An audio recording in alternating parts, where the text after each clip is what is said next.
Salam sejahtera dan salam perpaduan kepada seluruh rakyat Malaysia. Berita panas hari ini dipetik daripada Malaysia Kini bertajuk Kerakusan berterusan gulingkan kerajaan.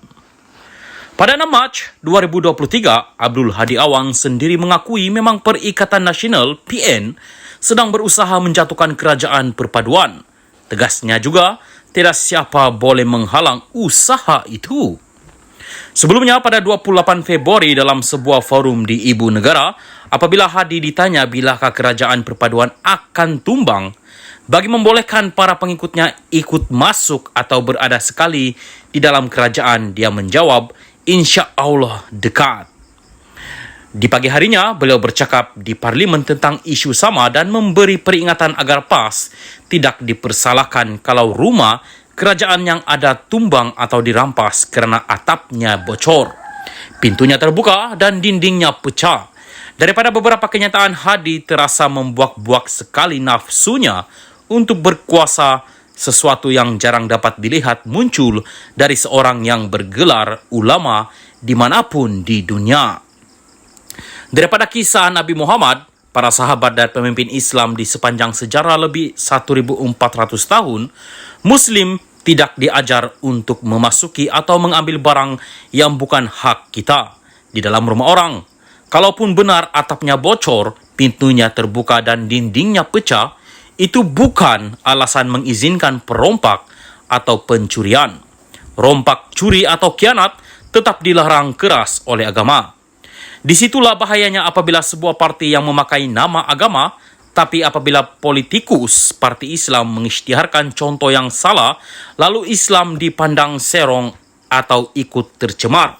Kecurangan pemimpin yang memakai jubah agama sama sekali bukan bererti kekurangan Islam.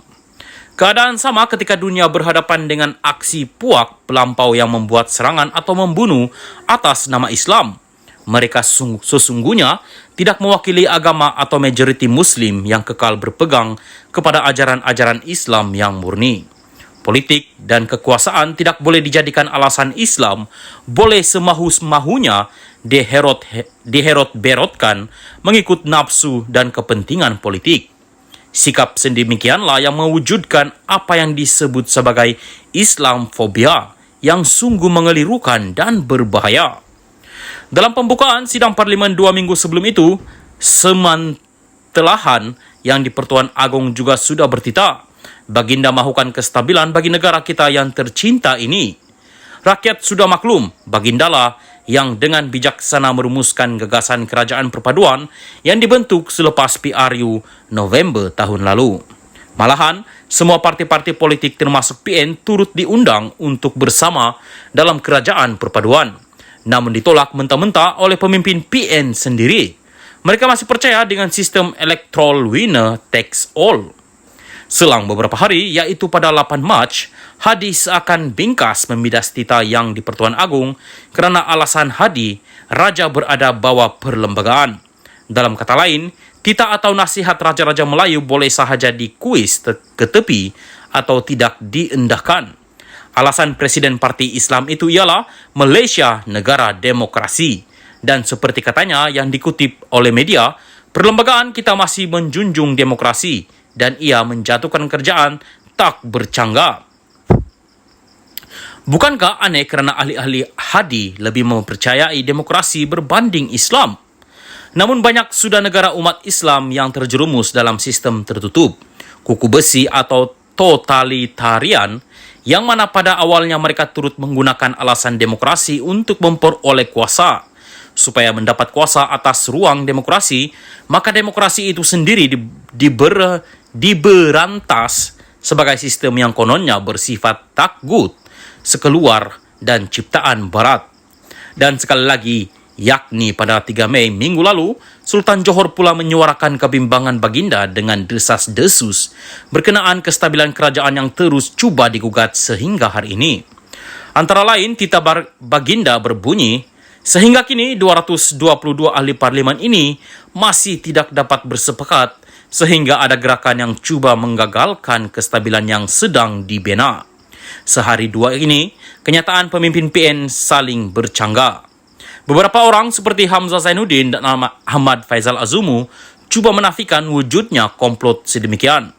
Tapi kalau tak ada angin, masakan pokok bergoyang.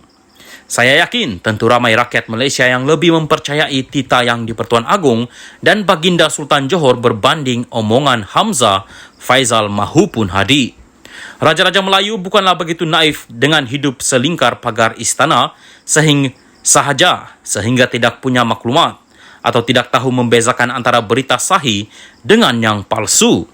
Tentu ada asas-asas yang kuat sehingga membuatkan Sultan Johor dengan jelas menyebutkan wujudnya gerakan yang cuba menggagalkan kestabilan.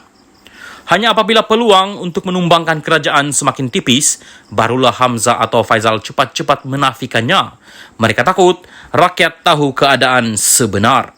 Seorang lagi pemimpin PN Selangor, Azmin Ali pula kemarin berkata, menggulingkan kerajaan dibenarkan bawa perlembagaan. Maksud kata-kata sebegitu sama dengan kenyataan Hadi sebelumnya, yang dalam senyap-senyap bertujuan menyinggung tita dan nasihat Sultan-Sultan Melayu.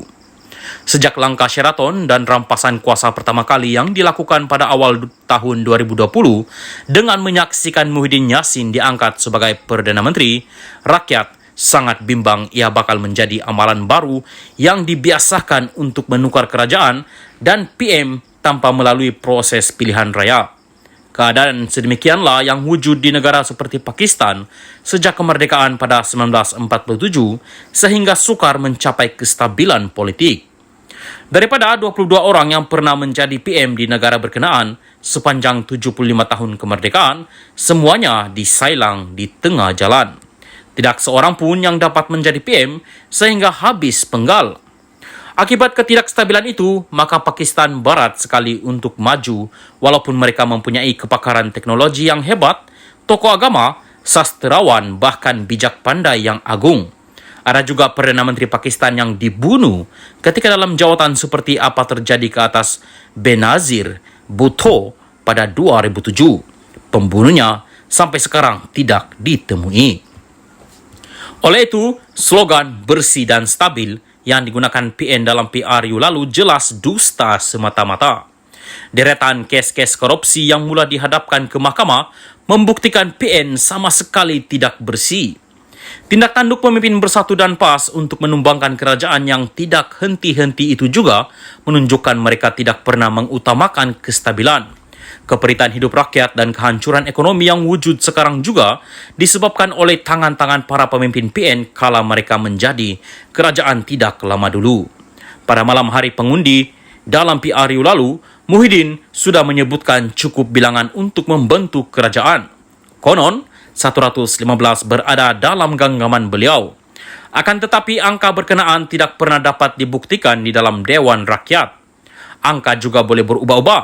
Terkini, sokongan kepada PN diwar-warkan sudah mencecah 116 atau ada juga yang lebih tinggi menjadi 126. Kenyataannya, PN tidaklah sekuat mana dalam Dewan Rakyat dengan hanya ada 73 anggota parlimen. Itu jumlah yang dimenangi dalam PRU lalu. Tapi nampaknya PN masih perasan kuat kerana memegang pentadbiran di 3 negeri Kedah, Terengganu dan Kelantan. Bagi menghentikan komplot rampasan kuasa kali kedua selepas langkah Sheraton, serta membenam semua usaha sabotaj ekonomi rakyat dan negara, kuasa 3 negeri PN PAS itu perlu diragut. PHBN perlu menumpukan usaha untuk kembali berkuasa di Kedah, Terengganu dan Kelantan agar Malaysia dapat benar-benar distabilkan dan kerajaan yang sah ini tidak akan boleh diganggu-gugat lagi. Selagi PN PAS mencengkam dan berkuasa di ketiga negeri berkenaan, rakyat nampaknya terpaksa menghadap tempo 5 tahun dalam keadaan diugut dan diugut dari minggu ke seminggu, bulan ke sebulan, sampailah raya bertemu raya pun tidak berkesudahan. Selain itu, selepas 3 dekad Malaysia berada dalam perpecahan, mengambil alih Kedah, Terengganu dan Kelantan bakal menjadi titik mula kepada perpaduan nasional sebenar rakyat di kesemua negeri persekutuan demi mengembalikan maruah bangsa kita di mata dunia. Ia bertetapan dengan firman Tuhan di dalam surah Ar-Ra'd yang kerap dirumuskan bahawa Allah tidak mengubah nasib kita sesuatu kaum kecuali kita sendiri mengubahnya. Hashim atau turut dikenali sebagai Budi Hekayat ialah seorang penulis lirik dan penyokong kuat PKR. Tulisan ini tidak semestinya mencerminkan pendirian admin channel ini. Salam Malaysia Madani.